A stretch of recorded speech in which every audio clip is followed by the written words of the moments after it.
इन तीनों से कहूंगा कि वो आपको पगड़ी से सम्मानित करे। वहीं चौधरी देवीलाल का समर्थी चिन्ह और शॉल दे करके आपका सम्मान बढ़ाएं।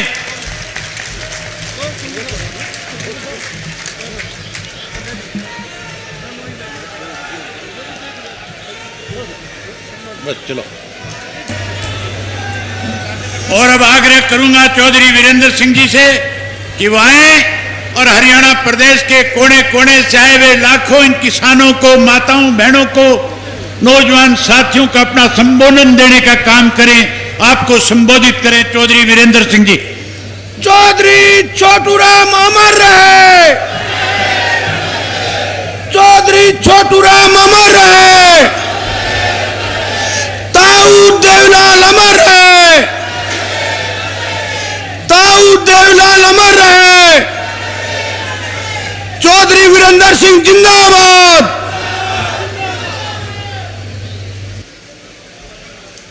आज के चौधरी देवीलाल के सम्मान दिवस पे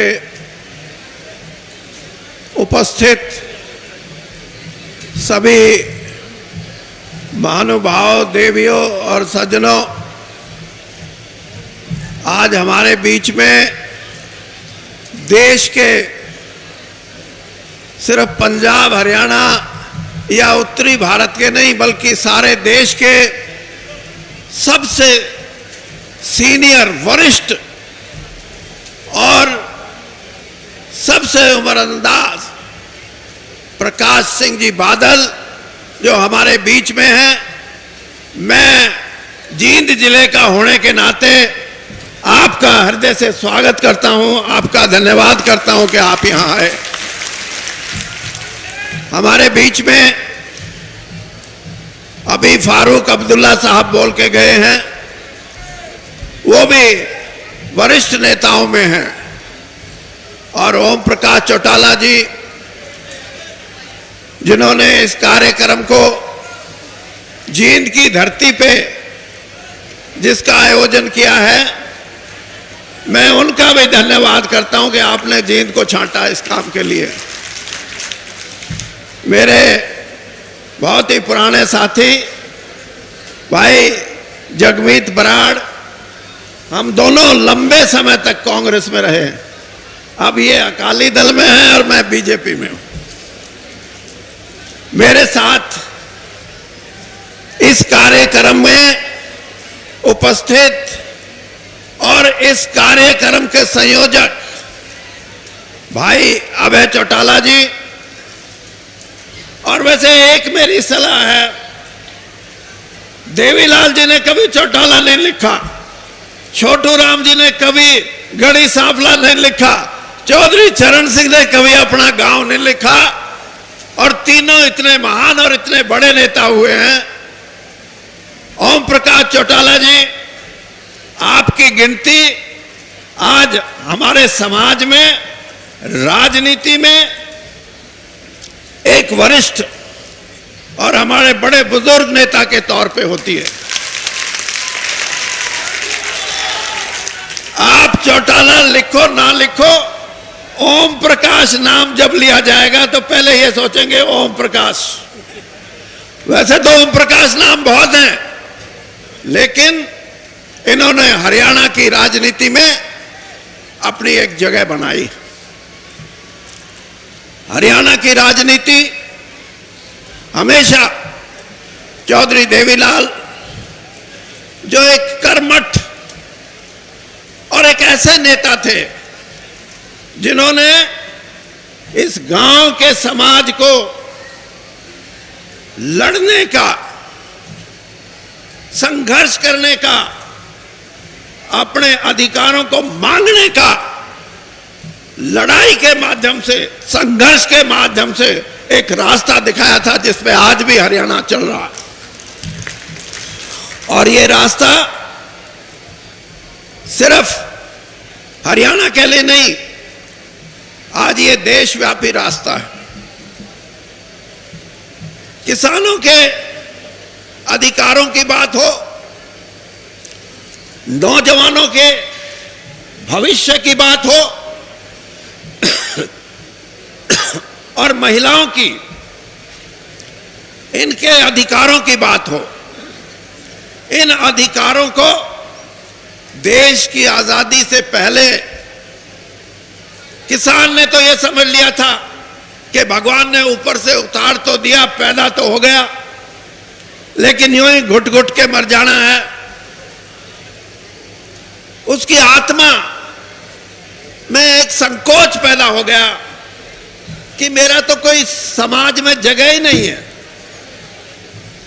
उस वक्त दीनबंधु छोटू राम जी ने उस किसान को झकझोरा, उस कमेरे वर्ग को झकझोरा और उसको कहा, नहीं तुम बेचारा नहीं है, मैं तेरे को राज का मालिक बनाऊंगा, तू लड़, तू उठ और तू अपने काम में किसी की परवाह मत, भगवान तेरे ऊपर है, तुझे हमेशा कामयाबी मिलेगी। इस चीज को पैदा किया आज से 100 साल पहले उस महापुरुष ने, और उस काम को आगे बढ़ाया चौधरी देवीलाल ने।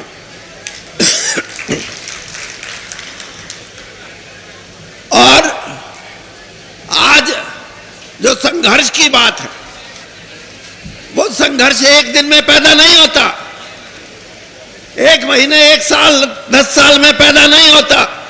संघर्ष के लिए सदियां लग जाती हैं। मैंने 1977-78 में पहली बार जब मैं एमएलए बन के गया, मैंने अकाली दल का एक हरियाणा विधानसभा के सामने अकाली दल का एक बहुत बड़ा कार्यक्रम विधानसभा का घेराव करने का था।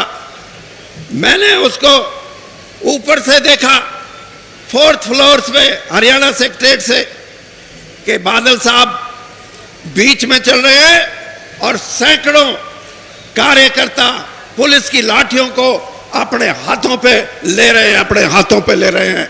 यह है संघर्ष की निशानी। और इसलिए देवीलाल जी ने जो किया, वो भारत के इतिहास में एक और बात भी मान, कि अगर कुर्बानी करने की बात आती है तो वो भी देवीलाल जी से आपको प्रेरणा लेनी चाहिए। आज तो लोग गांव की सरपंची के लिए, जिला परिषद की मेंबरी के लिए, एमएलए बनने के लिए, एमपी बनने के लिए, मंत्री बनने के लिए, मुख्यमंत्री बनने के लिए मर्यादित राजनीति को भूल जाते हैं और यह देखते हैं कि हमें कैसे मिले। लेकिन प्रधानमंत्री का सरपंच अपनी सरपंच नहीं छोड़ता, प्रधानमंत्री का पद त्याग करना, यह उस महान व्यक्ति की एक कुर्बानी की मिसाल है।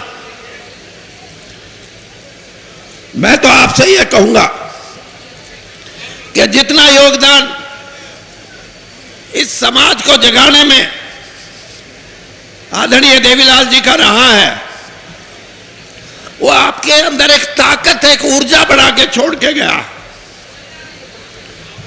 उन्होंने ये कहा है कि संघर्ष ही एक रास्ता है, जिसके साथ संघर्ष में कई बार ये जरूर होता है, नेतृत्व की कमी हो जाती है, लीडरशिप नहीं मिलती। जब कांग्रेस पार्टी बनी थी तो जब तक महात्मा गांधी देश की आजादी की लड़ाई लड़ने के लिए आगे नहीं आए, 60 साल तक कांग्रेस पार्टी रही। लेकिन आजादी की लड़ाई अगर लड़ी तो महात्मा गांधी के आने के बाद। क्यों? क्योंकि देश की जनता ने सोचा यह है नेता, ये लेके जाएगा अंग्रेज को बाहर और हमें आजादी मिलेगी। इसी प्रकार से 1975-76 में जब नौजवानों की क्रांति हुई, जिसको संपूर्ण क्रांति बोलते हैं, जिसमें सारी कांग्रेस का सफाया हो गया था, उसमें लीडरशिप, उसमें लीडर उभर के आए जयप्रकाश नारायण और देश की जनता ने यह कहा कि यह है आदमी, इसके साथ जुड़ो, कामयाबी मिलेगी। देश को एक नई व्यवस्था मिली। इसी प्रकार से चौधरी देवीलाल ने आंदोलन तो बहुत हुए, लेकिन उन आंदोलनों में सबसे बड़ा जो आंदोलन हुआ वो न्याय युद्ध का था। वो कामयाब क्यों हुआ? क्योंकि एक देवीलाल जी के रूप में एक नेता सामने आया, लोगों ने कहा इसके साथ लग जाओ, 36 बिरादरी उनके साथ लग गई, वो आंदोलन सफल हुआ। आज भी जिस आस में आप और हमें, आज मैं आपको ये बोल के जा रहा हूं, मेरे शब्द लिखना, जगमीत बलाट से मेरी बात अभी हो रही थी। आज किसान के अधिकारों की जो लड़ाई है, उस लड़ाई को भी कोई देवता आएगा, कोई ऐसा पल आएगा, कोई ऐसी परिस्थिति पैदा होगी कि किसान भी ये कहेगा कि ये है, लग जाओ सब इसके साथ, और वो कामयाबी मिलेगी। ये लड़ाई मैं इसलिए कहता हूं कि आज से 30 साल पहले आर्थिक सुधारों का युग आया था नरसिम्हा राव जी के समय में, और ये कह रहे थे कि आर्थिक सुधारों में देश धनवान बन जाएगा। देश तो धनवान, देश के लोग तो आप अखबारों में भी पढ़ते होंगे, 4 साल पहले आया कि 312 लोग करोड़पति बन गए और 34 लोग अरबपति बन गए। 2 साल पहले आया कि 700 लोग करोड़पति बन गए।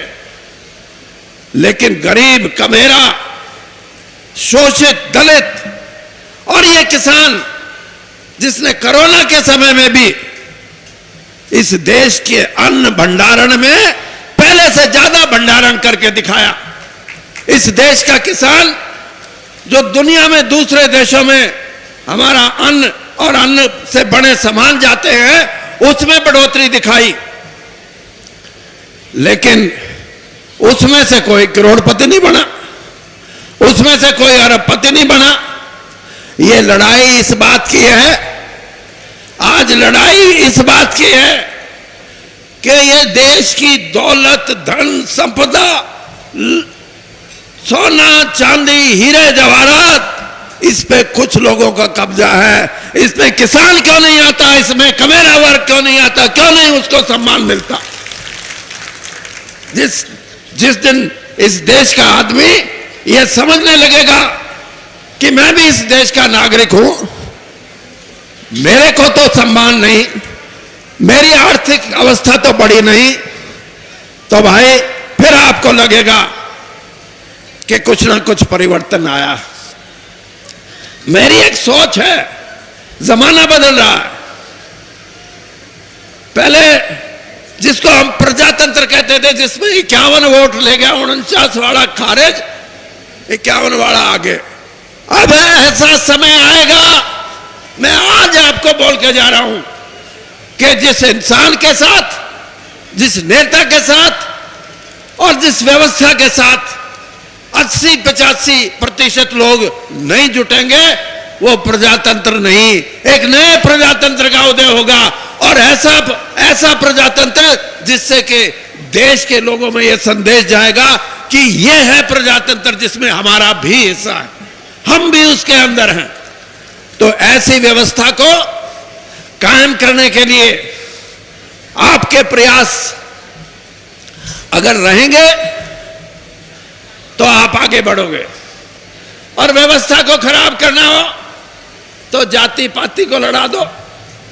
हरियाणा के अंदर ऐसी बात चले कि हरियाणा में हमारे जो पुराने संस्कार हैं, पुरानी सभ्यता है, हमारे को बांटने की कोई कोशिश करे, मैं आज आपके बीच में कह के जा रहा हूं, ऐसी ताकतों का मुंह तोड़ जवाब देना है। हमारे भाईचारे को कोई खराब नहीं कर सकता।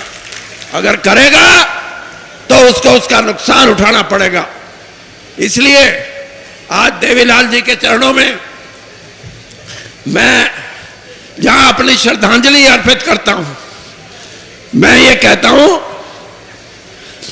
कि मेरे को पहली बार चौटाला जी ने निमंत्रण दिया कि वीरेंद्र राणा भाई, इनको ये था कि शायद वो बीजेपी में मेरा नहीं आओगा नहीं आओगा।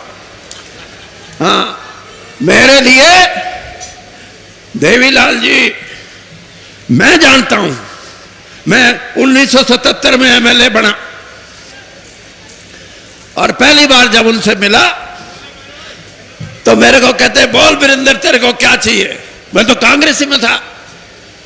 मैंने कहा जी मेरे को कुछ नहीं चाहिए। ने बोला नहीं, तू तेरे रगों में दीन बंधु का खून है, इसलिए मैं ये चाहता हूं कि मेरे संरक्षण में तू राजनीति में ईमानदारी से और राजनीति के अंदर सच बोल के मूल्यों की राजनीति करके आगे बढ़े। इससे बड़ा सम्मान, इससे बड़ा आशीर्वाद देवीलाल जी ने मुझे दिया। मैं आगे भी आप मेरे को बुलाओगे तो जरूर आऊंगा, नहीं बुलाओगे तो बिल्कुल नहीं आऊंगा। और ये जो उनकी देन है, ये देन, मैं कोई मुझे कहे कि भाई तू इतना रह लिया, पैसे क्यों नहीं कमाए, जी तो मेरा भी करा करता।